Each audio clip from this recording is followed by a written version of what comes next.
June 5, 1943. Occupied Paris, France. The terrace of Café de Flora buzzes with conversation as German officers sip espresso beneath striped awnings. A slender woman in her late 30s adjusts her stylish hat, rises from her table, and walks directly past 17 Gestapo agents without a second glance from any of them. By midnight, the contents of her handbag, detailed maps of coastal fortifications along the Normandy shoreline, are in Allied hands. Virginia Hall has just completed her 37th successful intelligence-gathering mission in a city where her face appears on wanted posters offering 500,000 francs for her capture, dead or alive. The Nazis called her the Limping Lady, the most dangerous Allied spy in occupied France. Yet she moved through Paris for nearly 23 months, gathering intelligence that would later prove crucial for the D-Day landings. Her secret wasn't just courage or training. It was a disguise so convincing, so thoroughly executed, that German intelligence chiefs would later refuse to believe it had been possible at all. While Hitler's counterintelligence apparatus hunted for a young, athletic American woman, they repeatedly overlooked a stooped elderly French cleaning lady who shuffled between government buildings, empty wastebaskets, revealing documents that would eventually help liberate Europe. The transformation was so complete that Virginia Hall's own mother might have passed her on the street without recognition. The secret behind her disguise would revolutionize espionage tradecraft and save thousands of Allied lives, while remaining classified for more than 6 decades after the war's end. The story of how Virginia Hall disappeared into plain sight before the watchful eyes of the most paranoid security apparatus in occupied Europe begins not in Paris, but in a quiet corner of Maryland horse country, where a restless young woman dreamed of adventure beyond the confining expectations of 1920s American society. Born to a wealthy Baltimore banking family, Hall attended prestigious Radcliffe College and later studied in Paris and Vienna, developing fluency in 5 languages before her 25th birthday. In 1931, she joined the State Department with ambitions of diplomatic service, only to have her dreams derailed 2 years later by a hunting accident in Turkey that resulted in the amputation of her left leg below the knee. Fighting through months of rehabilitation, with a primitive wooden prosthetic she nicknamed Cuthbert, Hall refused medical retirement and continued consular work in Venice and Tallinn. When France fell to Germany in 1940, Hall was working at the American Embassy in Estonia. Rather than return to safety in the United States, she volunteered as an ambulance driver in the collapsing French front. As German forces overran the country, she escaped to London, where her linguistic abilities and knowledge of France caught the attention of Britain's newly formed Special Operations Executive, Churchill's Ministry of Ungentlemanly Warfare, tasked with sabotage and subversion behind enemy lines. The SOE training facility at Arisaig House in the Scottish Highlands presented challenges that would have broken most able-bodied recruits. During 18-hour days of commando training, Hall never once mentioned her prosthetic leg, completing night marches through freezing mountain terrain, hand-to-hand combat drills, and explosive handling courses alongside men half her age. Her instructors, unaware of her disability, noted her exceptional pain tolerance and determination. Major Robert Alston, the facility's commanding officer, later wrote that Hall possessed the sort of courage one rarely witnesses, not the adrenaline-fueled variety that fades quickly, but the quiet, enduring kind that sustains itself through constant pain and the threat of imminent discovery. By November 1941, when most Allied intelligence services considered France too dangerous for agent insertion, Virginia Hall became the first female operative infiltrated into occupied territory, crossing the Pyrenees on foot despite her prosthetic leg, carrying only a backpack containing radio equipment and 10,000 francs. Her mission: establish resistance networks in central France and coordinate supply drops for sabotage operations targeting German infrastructure. Operating initially under the cover identity of an American journalist named Brigitte Lecontre, Hall set up safe houses, recruited assets among the French population, and organized weapons caches across Lyon. Within 6 months, her network had grown to include 87 resistance fighters spanning 3 departments. German counterintelligence, struggling to believe one person could coordinate so many operations, attributed the activities to a team of at least 15 agents. Major Klaus Barbie, the infamous Butcher of Lyon, became personally obsessed with capturing the mysterious American operative, though he never suspected the agent was a woman. Radio intercepts had given the Germans a code name, Artemis, but little else. In a memorandum dated August 7, 1942, Barbie wrote to SS headquarters in Paris, "This Artemis has become our highest priority target in the southern zone. Intelligence suggests he is responsible for the destruction of 11 railway installations and the loss of significant rolling stock.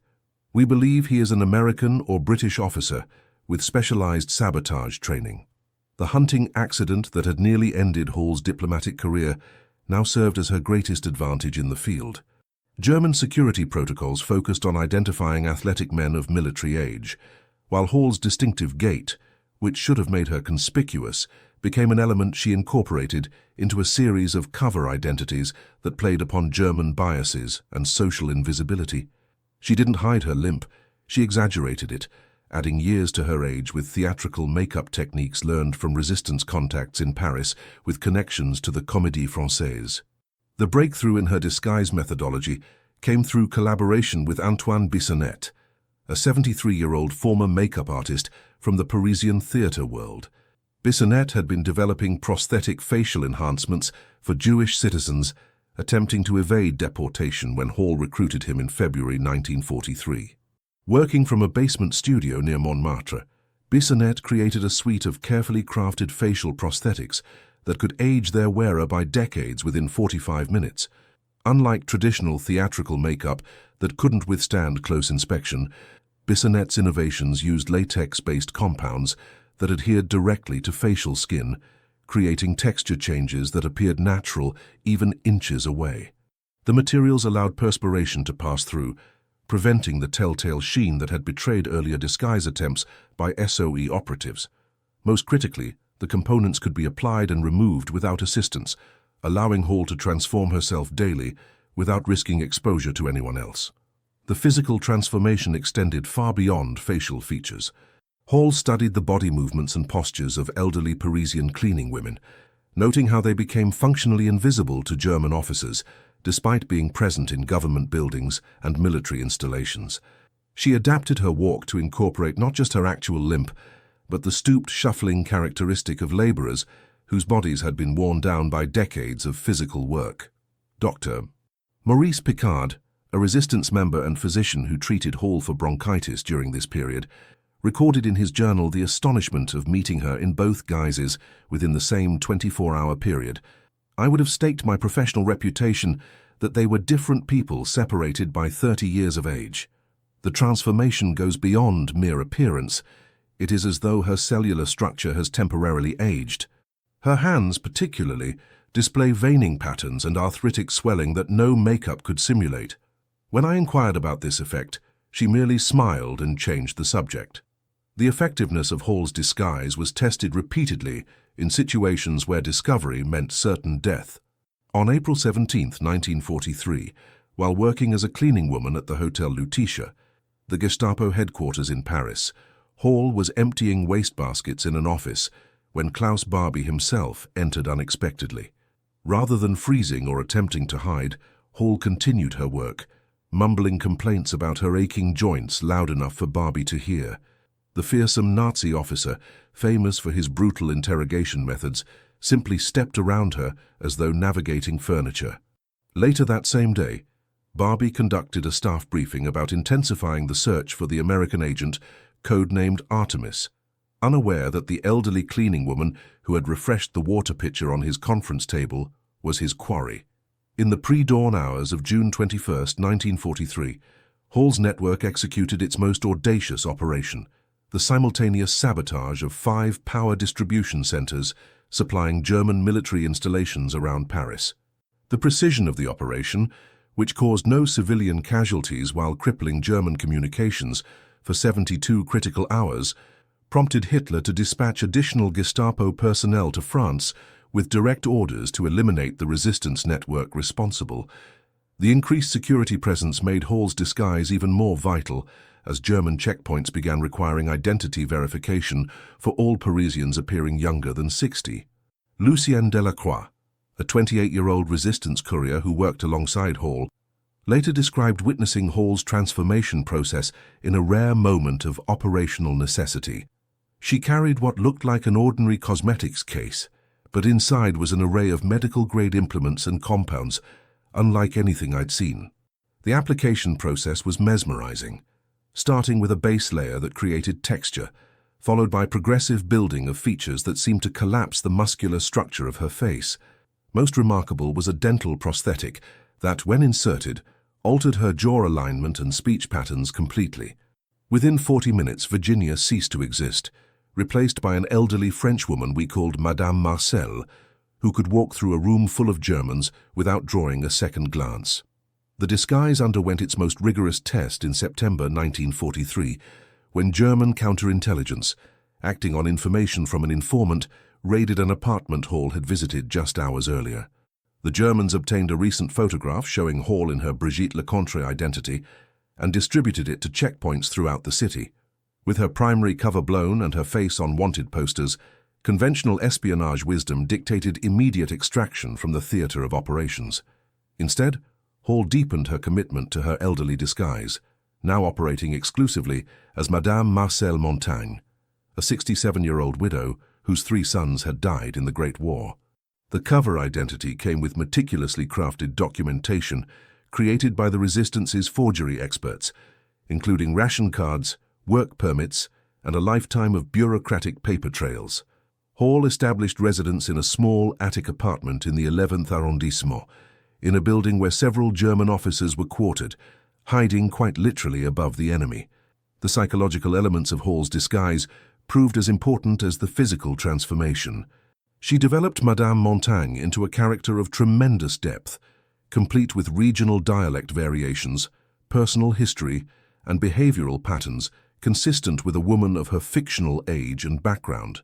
She incorporated small details that cemented her authenticity, carrying photographs of fictional grandchildren, maintaining a prayer book with handwritten notations dating back decades, and wearing clothing that showed patterns of mending consistent with wartime privation.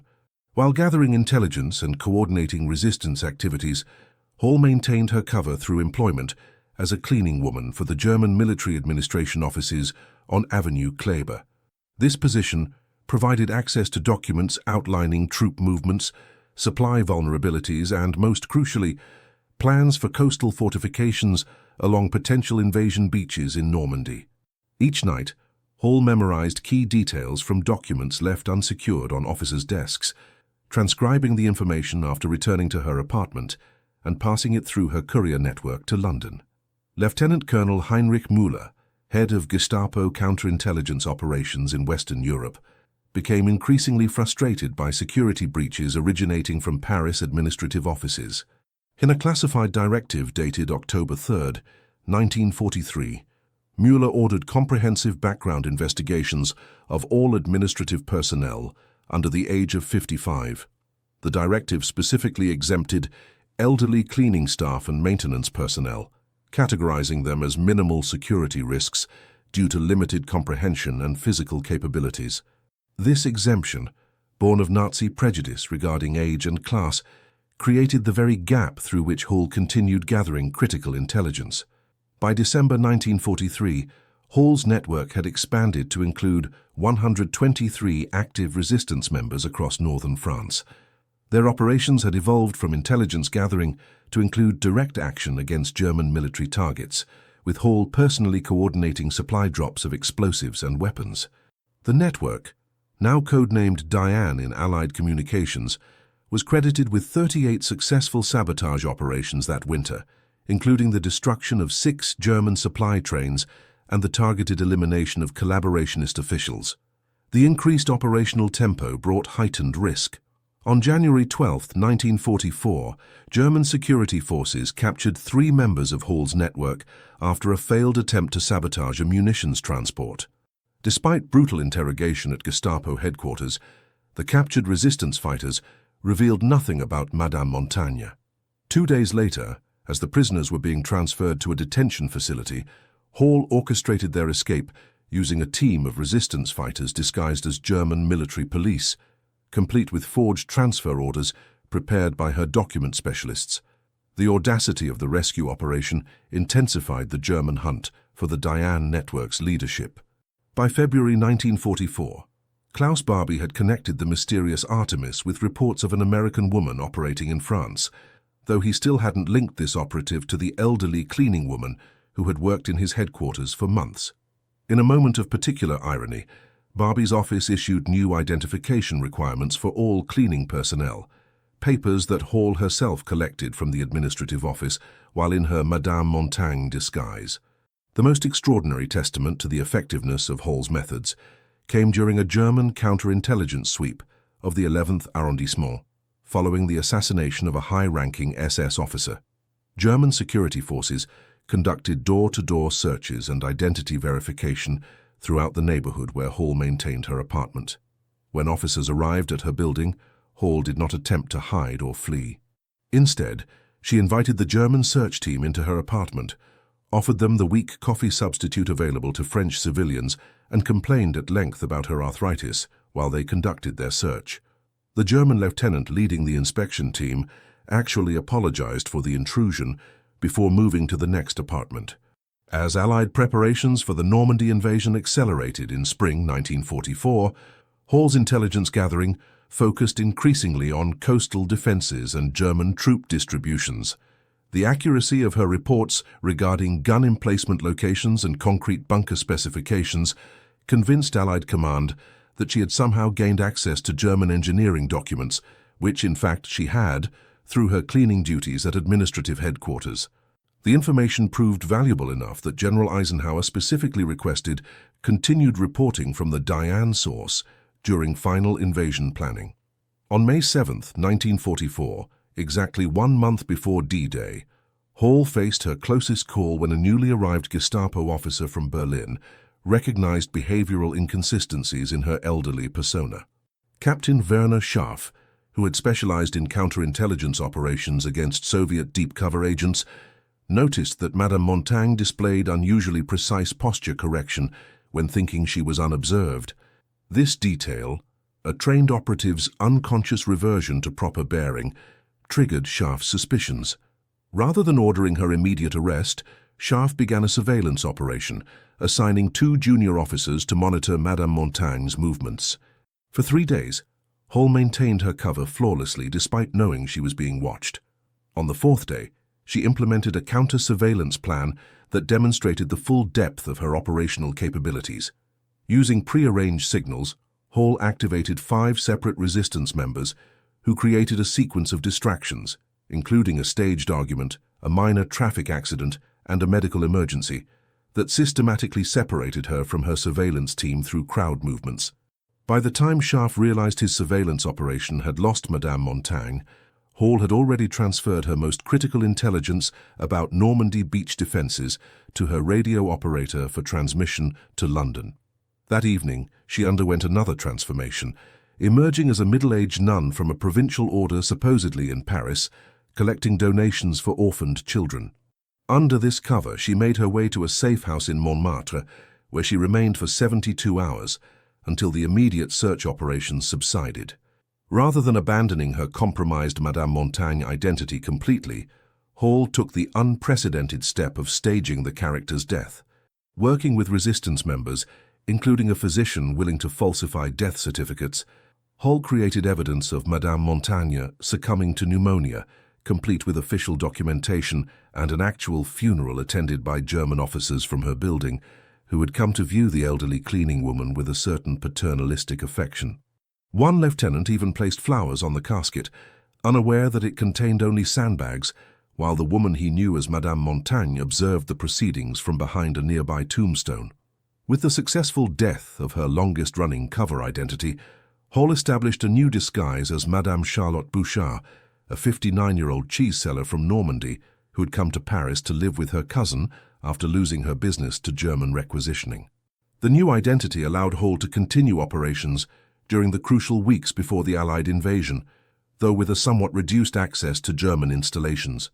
On June 1, 1944, 5 days before D-Day, Hall received an encrypted message from London ordering her to concentrate on reporting German tactical responses once the invasion began. The message included a personal note from her SOE handler. "Believe your 26 months of continuous fieldwork merits extraction. Replacement team standing by. Your decision." Hall's response, transmitted that night in coded form, read simply, "Work incomplete. Continuing mission."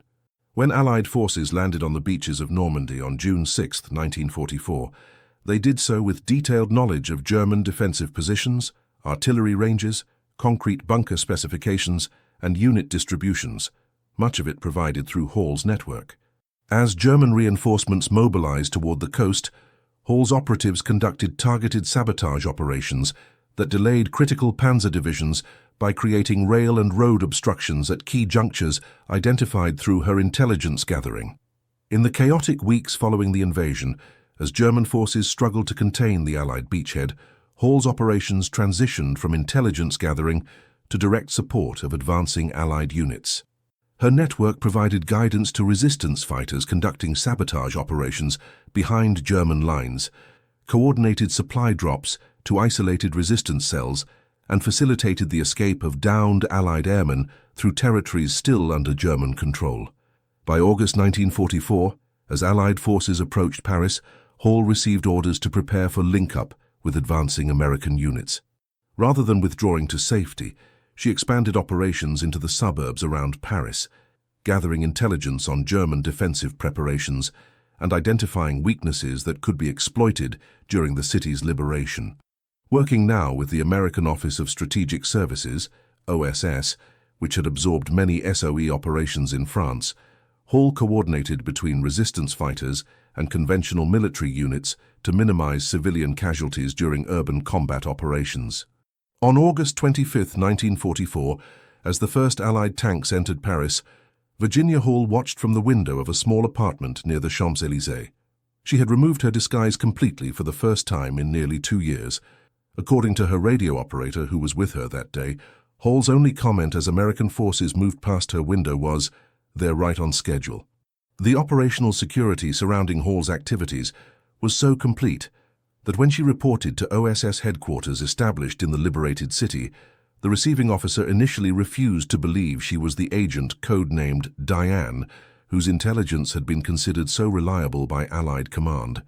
It took the personal intervention of OSS Director William Donovan, who traveled to Paris specifically to debrief Hall, to confirm her identity and contributions.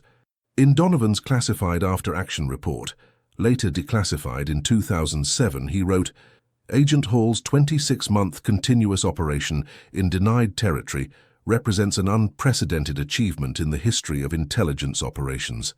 The disguise methodology she developed and perfected under field conditions has created an entirely new approach to deep cover operations that will inform agency tradecraft for generations."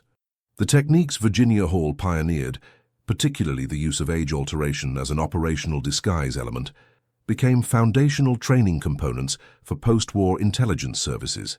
The detailed documentation of her methods, maintained in classified OSS and later CIA training materials, influenced Cold War espionage operations conducted by American intelligence personnel operating behind the Iron Curtain.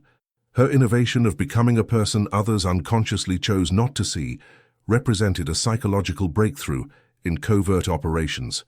Despite receiving the Distinguished Service Cross, the only one awarded to a civilian woman during World War II, Hall's contributions remained largely classified until the late 1990s. The citation accompanying her medal deliberately obscured details of her operations, referring only to extraordinary heroism in connection with military operations against an armed enemy. After the war, Hall continued serving in the Central Intelligence Agency until 1966, training generations of female operatives in advanced disguise techniques and deep cover operations. Her insistence that effective disguise required inhabiting an identity rather than merely wearing it became central to CIA fieldcraft doctrine. The prosthetic techniques developed by Bissonnette under Hall's direction evolved into the sophisticated identity transformation methods still classified within intelligence services today. Virginia Hall passed away in 1982 at the age of 76, having lived to see her methodologies become standard elements of intelligence tradecraft worldwide. In her personal papers, declassified in 2015, she reflected on her time in occupied Paris with characteristic understatement.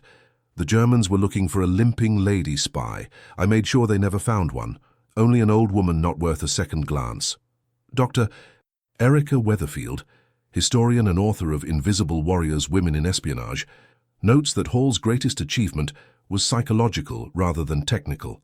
She recognized that effective disguise isn't primarily about changing appearance, but rather about becoming someone the enemy has been conditioned not to see as a threat.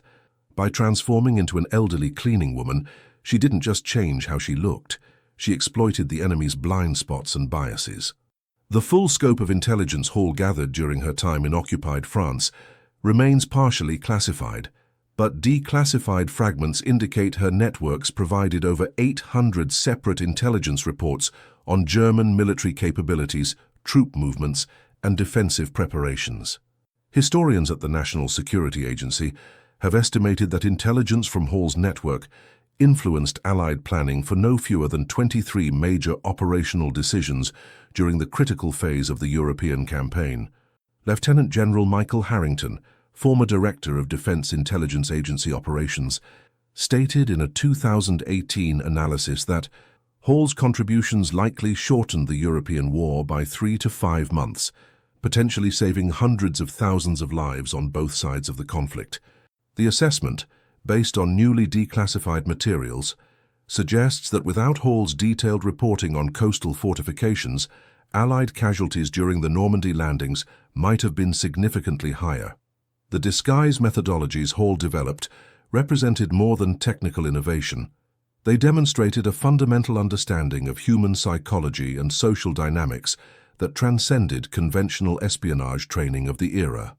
Her recognition that certain social categories become functionally invisible within hierarchical structures provided a conceptual breakthrough that transformed how intelligence services approach deep cover operations. Antoine Bissonnette, the theatrical artist who collaborated with Hall on her disguise components, continued refining his techniques after the war, eventually establishing a specialized studio that provided services to French intelligence operations during the Algerian conflict. His detailed notes on the development of Hall's disguise elements, declassified in 1997, reveal the extraordinary attention to behavioral consistency that complemented the physical transformation. "The disguise succeeds," he wrote, "not because it creates a perfect illusion, but because it presents a complete and coherent alternative reality that others accept without question." Klaus Barbie, captured in Bolivia in 1983 and extradited to France to stand trial for crimes against humanity, was shown photographs of Hall's various disguised identities during interrogation by French authorities. According to the interrogation transcript, Barbie initially refused to believe the images represented the same person, insisting it was technically impossible for anyone to maintain such distinct identities while under active Gestapo surveillance. When finally convinced, his only response was a resigned, "No wonder we lost the war." For the resistance networks operating throughout occupied France, Hall's ability to move undetected through heavily monitored areas provided operational capabilities that would otherwise have been impossible. Marcel Defort, a resistance fighter who worked within Hall's network and later became a prominent figure in post-war French security services, credited her methodology with fundamentally changing how resistance operations were conducted. "Before Virginia, we operated with the constant expectation of discovery and capture. After she demonstrated how effectively one could hide in plain sight, our entire operational concept shifted from evasion to invisibility." The psychological toll of maintaining a deep cover identity for extended periods became a focus of intelligence research following Hall's operations. Her debriefing reports acknowledged the mental strain of living perpetually as someone else, describing moments of identity confusion that required conscious reorientation. These observations led to the development of specialized psychological support protocols for deep cover operatives that remain in use by intelligence services today. Perhaps the most remarkable aspect of Hall's achievements was accomplishing them while overcoming the physical challenges presented by her prosthetic leg. The primitive artificial limb she used throughout the war required constant adjustment and caused persistent discomfort, particularly during the extensive walking her operations required. Despite these challenges, Hall repeatedly refused opportunities for extraction and medical attention, prioritizing mission requirements above personal comfort. Dr. Samuel Brewster, who examined Hall during her post-war debriefing, noted in his medical report that her prosthetic leg showed modifications indicating extraordinary field ingenuity, including a custom padding system she had developed using materials scavenged from damaged German vehicles. The report concluded that she had been operating with continuous low-grade pain that would have incapacitated most individuals, yet had never requested medical support during her entire time in the field. In the decades following World War II, Virginia Hall's operational methodology influenced far more than just intelligence services. Her techniques for becoming socially invisible through the strategic adoption of overlooked identities provided conceptual frameworks adopted by fields ranging from behavioral psychology to corporate security assessment. Modern social engineering countermeasures draw directly from her innovations, particularly her insights regarding unconscious filtering of non-threat individuals from security awareness. Former CIA Director William Colby, who worked briefly with Hall during the early Cold War period, described her contribution to intelligence tradecraft as the difference between disguise as a technique and disguise as a methodology. The distinction, elaborated in classified training materials, emphasized that effective covert operation required not just changing appearance, but fully inhabiting alternative identities that exploited gaps in enemy security consciousness. The training program Hall developed for female operatives between 1948 and 1963 remained active within CIA operations well into the 1980s, with elements still incorporated into contemporary field training. Known internally as the Hall process, the methodology emphasizes that successful infiltration depends less on resembling someone else than on becoming someone the opposition doesn't consider worth noticing. As modern facial recognition technology and biometric security measures proliferate across both civilian and military domains, intelligence analysts continue studying Hall's operational records for insights applicable to contemporary challenges. Her fundamental principle that human security systems filter perceived threats based on unconscious biases remains relevant despite technological advances. As one classified intelligence assessment noted in 2011, the most sophisticated recognition algorithm still depends on human determination of which faces merit scanning in the first place. The educational and career barriers Hall overcame as a woman in the male-dominated intelligence community of the 1940s represented an additional layer of achievement beyond her operational successes. Her post-war role in the early CIA involved persistent advocacy for the recruitment and advancement of female operatives, based on her conviction that women often possessed inherent advantages in certain types of covert operations precisely because they were underestimated by predominantly male security services.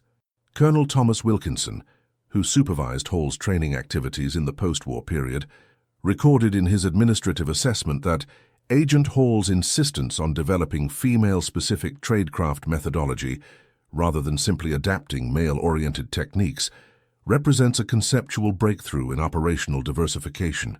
The specialized training programs she developed significantly increased the deployment of female operatives in sensitive Cold War operations throughout the 1950s.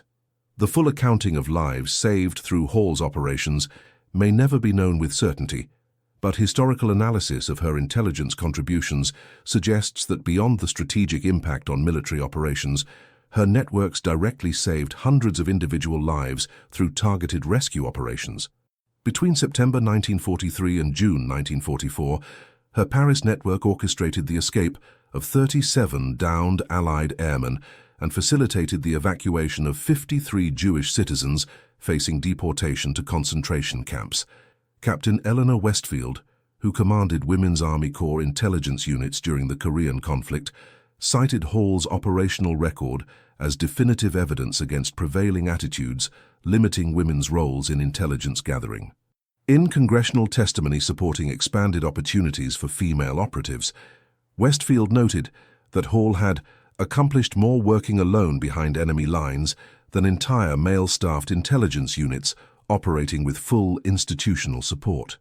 The technical aspects of Hall's disguise methodology, particularly the lightweight field-maintainable components she developed with Bissonnet, represented a significant advance in operational capability. Previous disguise systems had required extensive preparation and often degraded quickly under field conditions. Hall's innovations produced components that could be rapidly applied and removed without assistance, maintained with minimal specialized materials, and sustained convincingly through extended close-quarter interaction with hostile observers. In 2014, the CIA declassified portions of Hall's field journals that revealed the extraordinary psychological preparation underlying her disguise methodology. The journals detailed her systematic observation of elderly Parisian women, recording specific movement patterns, conversational habits, and social behaviors that varied by neighborhood and social class. These observations inform not just her physical disguise, but the complete behavioral profile she adopted while operating under deep cover. The journals also revealed Hall's sophisticated understanding of German security psychology. She documented patterns in how occupation forces filtered potential threats, noting that German security officers look first at men between 20 and 40, then at women of similar age, while barely registering children or the elderly, unless specific circumstances trigger heightened awareness. This observation informed her strategic decision to adopt an elderly feminine identity as her primary cover. French intelligence historian Jean-Paul Bertrand granted access to previously classified resistance archives for his 2016 work Shadows of Occupation, discovered operational notes indicating that Hall's networks were responsible for identifying and neutralizing no fewer than 14 Gestapo informants embedded within other resistance groups. This counterintelligence function, previously attributed to separate SOE operations, demonstrated the comprehensive nature of Hall's field capabilities beyond direct intelligence gathering. The technical innovations in disguise methodology that Hall pioneered have found applications far beyond the intelligence community. Specialized theatrical prosthetists cite her techniques as foundational to modern film makeup effects, particularly for aging transformations that must withstand close camera scrutiny. Academy Award-winning makeup artist Richard Sullivan, interviewed for a 2019 documentary on Hall's legacy, stated that her solutions to the fundamental challenges of aging transformation, skin texture, structural alteration, and consistent movement patterns anticipated technical developments that wouldn't become standard in theatrical applications for another 30 years. Virginia Hall's operational success also derived from her extraordinary linguistic capabilities. Beyond mere fluency in French, she mastered regional accents and dialectical variations that authenticated her cover identities. Linguistic analysis of recorded debriefing sessions indicates she could transition between at least 7 distinct French regional dialects, adapting speech patterns that precisely matched her cover identity's fictional backgrounds. This linguistic versatility proved crucial during interactions with German security personnel trained to detect inconsistencies in personal narratives. The psychological resilience Hall demonstrated during extended deep cover operations established new parameters for what intelligence services considered possible in terms of deployment duration. Prior to her 26-month continuous field operation, conventional wisdom limited deep cover deployments to no more than 3 months due to concerns about psychological strain and operational security. Hall's successful extended deployment led to revised protocols that expanded operational timelines for subsequent generations of field agents, particularly those engaged in Cold War infiltration operations. By the time Allied forces liberated Paris in August 1944, Virginia Hall had personally trained 17 separate resistance cells comprising more than 300 total operatives across northern France. The operational security of these networks was so effective that German counterintelligence never identified the full extent of the organization she had built, attributing activities to multiple unconnected resistance groups rather than a unified network under centralized direction. The physical courage Hall demonstrated throughout her operations extended beyond the inherent risks of espionage in occupied territory. On at least 6 documented occasions, she personally participated in direct action operations, including sabotage missions and prisoner extractions, despite the additional risks her prosthetic leg presented during rapid movement situations. During one operation in April 1944, she coordinated the field-expedient medical treatment of wounded resistance members while simultaneously managing radio communications with approaching German security forces.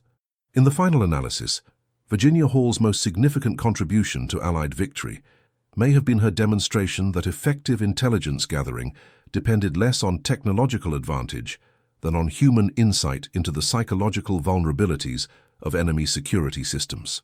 As surveillance and security technologies continue advancing in the modern era, intelligence professionals still study her methodologies for the fundamental human insights they reveal about the limitations of even the most comprehensive security apparatus. When asked in a 1976 interview about the recognition she had finally begun receiving for her wartime contributions, Hall responded with characteristic understatement, "The point of being invisible is staying that way. I did what needed doing like thousands of others. The difference is that I had the privilege of seeing how much difference one person's work could make." 3 weeks after that interview, President Gerald Ford presented her with the Distinguished Intelligence Medal in a private White House ceremony, finally acknowledging publicly what had been known within intelligence circles for decades, that a woman with an artificial leg had outfoxed the Third Reich's entire security apparatus by becoming someone not worth noticing. The complete operational records of Virginia Hall's intelligence gathering during World War II remain partially classified even today, as certain techniques she developed continue informing contemporary intelligence methodologies. What stands unclassified and indisputable is that her contributions saved countless Allied lives, accelerated the liberation of occupied Europe, and demonstrated that the most effective weapon against tyranny was not always found in conventional arsenals, but in the extraordinary capabilities of individuals willing to disappear completely into their mission.